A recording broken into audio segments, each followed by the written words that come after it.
Tradition और values पर हम गर्व करते हैं, लेकिन इस प्राउड इमेज के पीछे एक ऐसी सच्चाई छुपी है जो हमें शर्मिंदा कर देती है। तो वेलकम बैक दोस्तों, स्वागत है आपका फैक्ट्स अनप्लग्ड चैनल पर। आज हम एक ऐसे सेंसिटिव टॉपिक पर बात करने जा रहे हैं। उम्मीद है कि आप लोग समझने की कोशिश करेंगे कि ये क्यों ज़रूरी है, बदलाव क्यों ज़रूरी है, क्यों आवाज़ उठाना ज़रूरी है और क्यों ये सच्चाई बाहर लाना ज़रूरी है।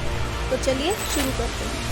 आज हम बात करेंगे हमारे देश की एक ऐसी सच्चाई जहां 3 साल की छोटी बच्ची, टीनेजर्स, 20 साल की लड़कियां, डॉक्टर्स और 42 साल की मदर्स तक कोई भी सेफ नहीं है। स्कूल्स हो या बस स्टैंड, हॉस्पिटल हो या हमारे अपने घर, रेप का खतरा हर जगह है। जी हाँ, आज हम बात करने जा रहे हैं रेप केसेस के बारे में। क्यों इंडिया में ये इतने रेप केसेस बढ़ रहे हैं, या फिर यूँ कहूँगी ये बढ़ नहीं रहे हैं, होते तो पहले भी इतने ही थे, बट अब पब्लिकली बाहर आ रहे हैं। और अब फिर से वही समय आने वाला है जब लोग कहेंगे घर से बाहर मत निकलो, यहाँ ज़्यादा सेफ है। पर क्या ये सच में ऐसा है?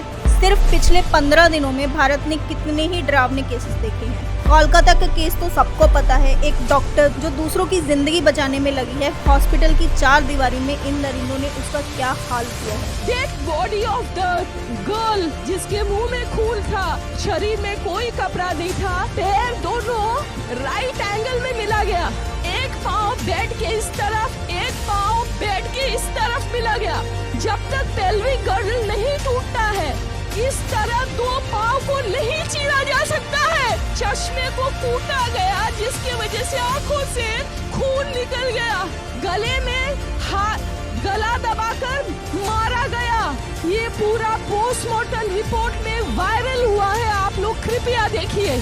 I promise you that not a grain of the words I utter today is alive. Agra में एक इंजीनियर जो अपनी पहचान बनाने की कोशिश में थी, चलती कार में उसके साथ क्या नहीं हुआ और फिर मरने के लिए फेंक दिया गया।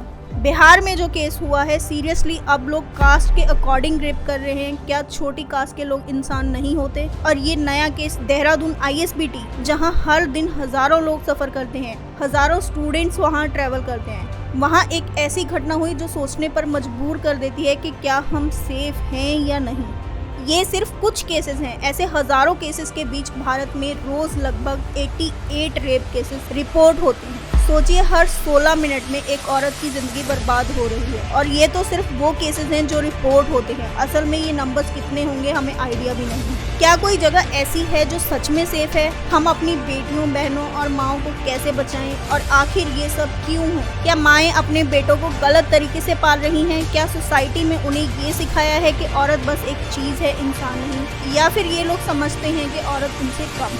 क्या हम गलती कर रहे हैं उन्हें पालने में? क्या हम उन्हें ये सिखाते हैं कि औरत भी उनके बराबर है, कोई चीज़ नहीं है और बस उनकी है?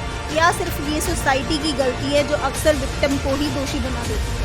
उसने प्रोवोकेटिव कपड़े पहने हुए, लोग कहते हैं वो रात को बाहर थी, वो लोग आर्ग्यू करते हैं, लेकिन एक 3 साल की बच्ची प्रोवोकेटिव नहीं है। एक डॉक्टर जो पेशेंट्स की जान बचा रही है, उसने क्या गलती की है? और ये कानून, ये कल्प्रिट्स आज़ाद क्यों हैं? हमारा सिस्टम औरतों को प्रोटेक्ट करने में फेल क्यों है? क्या ये एजुकेशन की कमी है या कुछ मर्दों की सोच में ही खोट है जो औरत को अपने से कम समझते हैं? कानून तो है लेकिन इम्प्लीमेंटेशन कमज़ोर है। पनिशमेंट डिले क्यों होता है? जब तक जस्टिस और जल्दी सख्त नहीं होगा, ये साइकिल कंटिन्यू होता रहेगा। अब वक्त आ गया है कि औरत अपनी आवाज़ उठाए। कोलकाता से कश्मीर तक, शहर से गाँव तक, हमें इस बुरे समाज के खिलाफ लड़ना होगा। हम और इंतजार नहीं कर सकते। हमें बेटर लॉज, स्ट्रॉन्ग इन्फोर्समेंट और माइंडसेट का पूरा चेंज चाहिए जो कि क्राइम्स को रोक सके। ये सिर्फ औरतों की लड़ाई नहीं है, ये इंसानियत की लड़ाई है, ये हमारी नेशन की सोल की लड़ाई है। अब वक्त आ गया है कि इन क्राइम्स को रोकने का, सिर्फ कोलकाता में नहीं पूरे इंडिया में। ऐसा कुछ करो कि कोई दूसरी जिंदगी बर्बाद ना हो। ऐसा कुछ करो कि हर लड़की बिना डर के बाहर जा सके, हर औरत अपनी इज्जत के साथ जी सके। बदलाव अब हमसे शुरू होगा, बदलाव तभी होगा। आपके इस सब पे क्या विचार हैं हमें कमेंट करके ज़रूर बताएं।